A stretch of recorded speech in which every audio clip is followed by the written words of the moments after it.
ठाकुर जी एक दिन खेल रहे सब सखान के संग,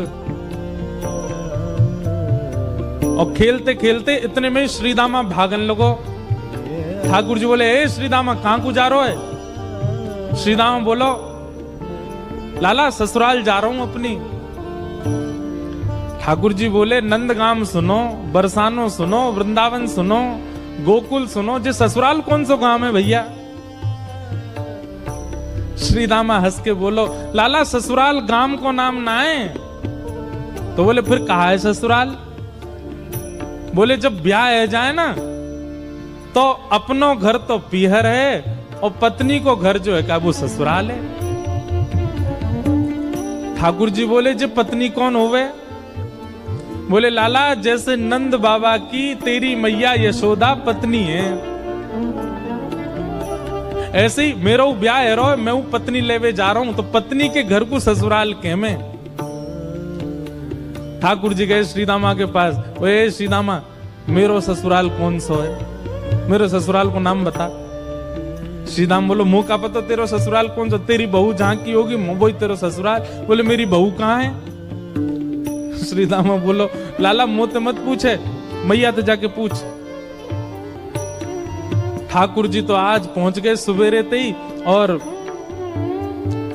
यशोदा मैया से जाकर के रोने लगे। मैया बोली, काय गुरो रा लाला? बोले, मैया तेने मुझे इतनी बड़ी बात छिपाई। मैया बोली, कहा छुपा दियो मैंने? बोले, तेने मेरी ससुराल को नाम ना बतायो आज तक। मैं 3.5 बरस को बूढ़ा हो, अभी तक मुंह मेरी ससुराल ना पतो, और वो श्रीदामा अपनी ससुराल गए बहू लेवे।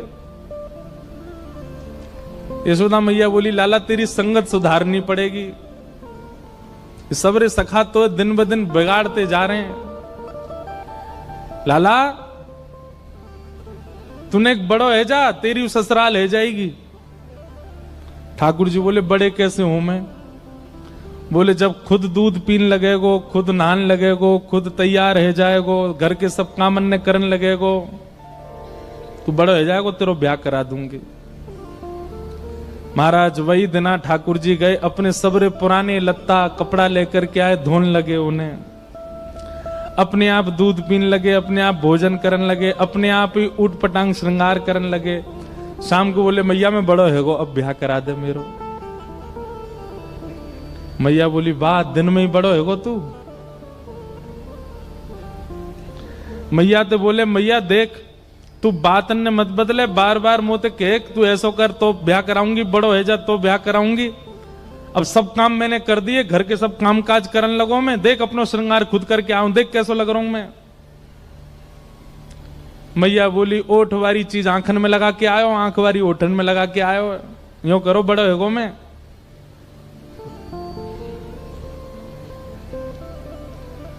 ठाकुर जी बोले, मैया मेरो ब्याह करा दे, नहीं तो श्रीदामा बहू लेके आ रहा हूं, बाकी बहू ले आऊंगा मैं, वही की बहू को ले आऊंगा, वही की ससुराल को अपना बना लूंगा। तभी एक सखा दौड़ो दौड़ो आया, बोले, ए लाला देख श्रीदामा बहू लेके आ गो। बहू को नाम सुनते ही ठाकुर जी तो मचल गए, लेके चल मुंह को जल्दी। मैया रोकने लगी, बोले, लाला ने सुधर के तो जा, कैसो बन के जा रहा है? ठाकुर जी तो दौड़े दौड़े गए, बोले, कहां ते आ रहे हो? बोले, वहां ते आ रही है, पालकी में बैठ के बाकी बहू आ रही है। ठाकुर जी पहुंच गए, बीच रास्ता में रोक ले, सबको कथा पता है। माधवी की मां ने पहले ही मना करके भेजा था कि बोले, तेरे सखा, तेरे पति जो श्रीदामा, उनके जो सखा कृष्ण है, उनको मुख मत दिखाइयो। ठाकुर जी पालकी में घुस गए, हाथ पांव जोड़ के कहने लगे, भाभी जी एक बार ने अपना मुख दिखाए दो, लेकिन माधवी ने नहीं दिखाया। अब देखो, भक्त नहीं चाह रहा है कि ठाकुर जी को मैं मुख दिखाऊं, पर ठाकुर जी तो देख रहे हैं ना। आप कितनों भी उनको देख लो, लेकिन आपके चित्त में भक्ति को संचार तभी होगी जब उनकी कटाक्ष आप पे पड़ेंगे। तो एक बात तो सिद्ध है कि यहां बैठे जितने भी हैं, एक बार भी यदि नाम के प्रति प्रेम आपके चित्त में बढ़ रहा है तो ठाकुर जी ने कभी तो देखें, भूल के ही सही देखे तो हैं हम, तभी हमारे चित्त में भाव उत्पन्न। ठाकुर जी कह रहे हैं देख ले, बड़े बड़े जोगी, बड़े बड़े तपस्वी, बड़े बड़े ध्यानी हमारे मुख को देखवे के काजे तड़पे, और हम तेरे सामने बैठे हैं, तू हमें मोहना दिखा रही अपनो। माधवी ने मुख नहीं दिखाया। ठाकुर जी बोले ठीक है, तड़पेगी मुख को देखवे के काजे। माधवी बोली मोए ना तड़पनो, मेरे पास मेरो खसम है, वही देख लूंगी, तुम्हें काहे को देखना। ठाकुर जी बोले वचन दे के जा रहा हूं, तड़पेगी। जैसे छोटे से बालक कभी कभी बड़ी बड़ी बात करते हैं तो बड़े लोग उसको मजाक में लेते हैं, ऐसी माधवी ने भी मजाक में लिया, देखा ही नहीं ठाकुर जी को। लेकिन ब्रज वृंदावन में तो और कोई काम ही नहीं। या दो हने बहनने मथनो पलेपो प्रेंखे खनार भरुदितो क्षणमार जनादो। श्री शुकाचार्य जी वर्णन करते हैं वृंदावन में कैसी स्थिति है। गोपियां दोहन करती हैं तो घर घर घर जो दही की मथनी की आवाज आती है ना, उसी में ही कीर्तन करने लग जाती हैं। कृष्ण ऐसे, कृष्ण के नेत्र ऐसे, कृष्ण की नासिका ऐसी, कृष्ण के कान ऐसे, कृष्ण को मोर पिछ ऐसा, कृष्ण की पीतांबरी ऐसी, कृष्ण की भुजा ऐसी, कृष्ण के चरण ऐसे। कोई गोपी अपने घर में चौका लगा रही है और चौका में पौंछा की जो छर्र छर्र आवाज आवे, वही छर्र छर्र ध्वनि में ही कीर्तन करने लग जाए, कृष्ण ऐसे, कृष्ण ऐसे। हसितम मधुरम चलितम मधुरम वमितम मधुरम मधुराधिपते अखिलम मधुरम। इन सबकी बातें सुनकर के मीराबाई, माधवी को ऐसा लगता है कि इन सब से तो मैं श्रेष्ठ हूं, कम से कम अपने पति की हूं, इन सब की तरह तो नहीं। पूरे दिन उस कृष्ण की प्रशंसा करती रहती हैं। सब गोपियां माधवी से कहती हैं अभी तक तेरे सामने आयो ना है और तेने अभी तक देखो ना है। अरे या प्रेम को काम भावना ते मत देखियो, 3.5 वर्ष को 4 वर्ष को है, लेकिन वाक्य प्रति एक अलग ही प्रेम प्रकट है। चाहे माधवी सबको ज्ञान देती है, बोले चाहे 3 वर्ष को 4 वर्ष को है तो अन्य पुरुष, क्यों उसकी बातें करती हो, क्यों उसकी ओर देखती हो।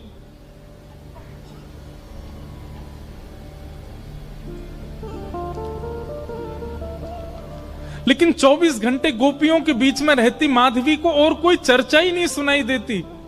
सब केवल कृष्ण की बात करती हैं, जल भरती हैं तो बैठती हैं तो भोजन बनाती हैं तो बतियाती हैं तो श्रृंगार करती हैं, तो हर समय कृष्ण कृष्ण कृष्ण कृष्ण।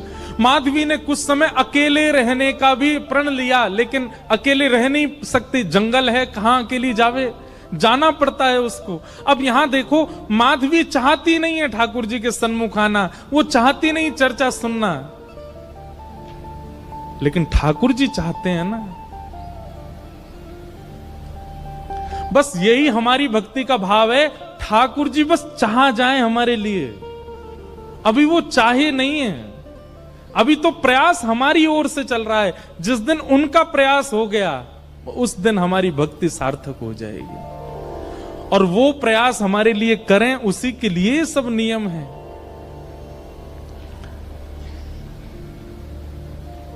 अब तो माधवी 24 घंटा ठाकुर जी का नाम सुनती है। एक दिन रात में सोई तो अब कानों में कृष्ण कृष्ण कृष्ण कृष्ण गूंज रहा है, तो कान बंद करती, पता नहीं पूरे दिन इतना नाम सुनती हूं कि अब तो कानों में भी यही गूंजता है। कान बंद करके सोती है तो स्वप्न में कृष्ण ऐसे हैं। अब कृष्ण देखे नहीं है, लेकिन उसको श्याम वर्ण, पीली पीतांबरी, वंशी, मोर पिछ सब अनुभव होता है। उठ के बैठ जाती है, नेत्रों को मीटती है, क्या करूं मैं, नहीं चाहती है स्वप्न मुझे आवे। श्याम दृगन की चोट बुरी रे, श्याम दृगन की चोट। ठाकुर जी देख लेंगे तो ऐसे है जाओ। अब धीरे धीरे माधवी की स्थिति ऐसी होने लगी कि अब वो ना चाह करके भी कृष्णमयी ही हो गई है। रात्रि में सोती, अचानक उठ बैठती है, ऐसा लगता है मानो जैसे उसका हाथ पकड़ लिया हो। रात्रि में सोती, अचानक से मोगरा की सुगंधी आने लगती है, गुलाब की सुगंधी आने लगती है, उठ के बैठ के डर जाती है, कौन आ गया। अब तो स्थिति ऐसी हो गई कि आधी रात और माधवी को ऐसा लगता है कि भोर हो गई, और तुरंत उठ करके जल्दी जल्दी वस्त्र धारण करती है, मटका उठाती है और दौड़ करके जाती है। अरे विलंब है गयो, इतनी देर है गई, मैं अभी तक उठी नहीं, जबकि है आधी रात। दिन रात सब परिवर्तित हो गया।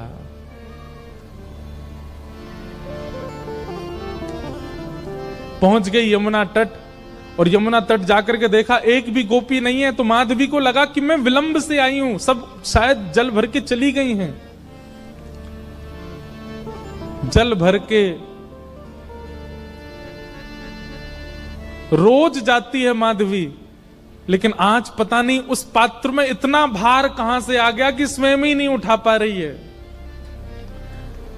इधर उधर देखने लगी, याचना करने लगी, कोई तो आवे, कोई तो उठा दे। आधी रात उसके लगा है कि अभी भोर हो गई है, और तभी कोई नहीं है वहां। नंद नंदन श्याम सुंदर चलते हुए आ रहे माधवी के पास। मैं एक बात कहता हूं बंधुओं, आप बच नहीं सकते ठाकुर। उनका नाम है कृष्ण, करशतीति कृष्ण। आप नेत्र बंद कर लोगे तो वो ऐसी बात बोल जाएंगे कान में कि कान से उनके हो जाओगे। कान बंद कर लोगे, नेत्र बंद कर लोगे तो ऐसी सुगंधी आ जाएगी कि सुगंधी से उनके हो जाओगे। नाक, आंख, कान सब बंद कर लोगे तो आपके अधर पर एक ऐसा रस टपका देंगे कि उससे उनके हो जाओगे। मुख भी बंद कर लोगे तो केवल एक उंगली से आपका स्पर्श करके चले जाएंगे, स्पर्श से उनके हो जाओगे। कहां तक बचोगे?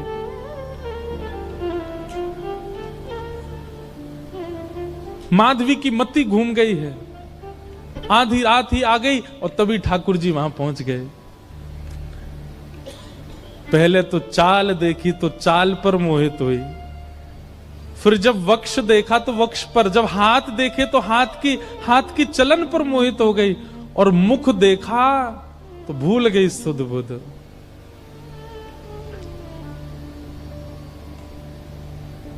ठाकुर जी आए और आकर के मंद मुस्काए के बोले, हेरी गोपी उचाए ना पा रही, चल ले मैंने एक हाथ लगाए दूं, उचाले याकू।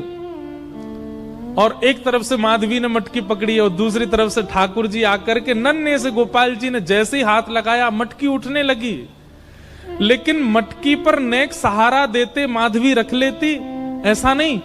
ठाकुर जी मटकी उचा के, जैसे जैसे मटकी उछ रही है वैसे वैसे ठाकुर जी लंबे होते जा रहे हैं और बिल्कुल माधवी के नेत्रन के सामने आकर के खड़े है गए। कटाक्ष नेत्रों के सामने कोई गोपी टिक नहीं पाती और माधवी को ठाकुर जी प्रत्यक्ष देख रहे हैं, सामने खड़े है के। और वो एक क्षण के लिए जो रूप माधुरी का दर्शन हुआ, वो दर्शन देकर के ठाकुर जी खिलखिल करते हुए भाग गए वहां से। अब माधवी चाहती है कि पीछे भागें, लेकिन पैर स्तब्ध हो गए। माधवी चाहती है कि चिल्लाए कि रुक जाओ, पर बोल नहीं पा रही है। माधवी चाहती है कि इधर गए मैं नेत्र घुमा करके देख लूं, पर नेत्र घूम नहीं पा रहे। पूरा शरीर मानो जैसे एक स्थूल स्तब्ध एक मूर्तिमंत की तरह खड़ा हो गया। केवल नेत्रों से अश्रु गिर रहे हैं, कुछ नहीं कर पा रही, बेसुध है माधवी।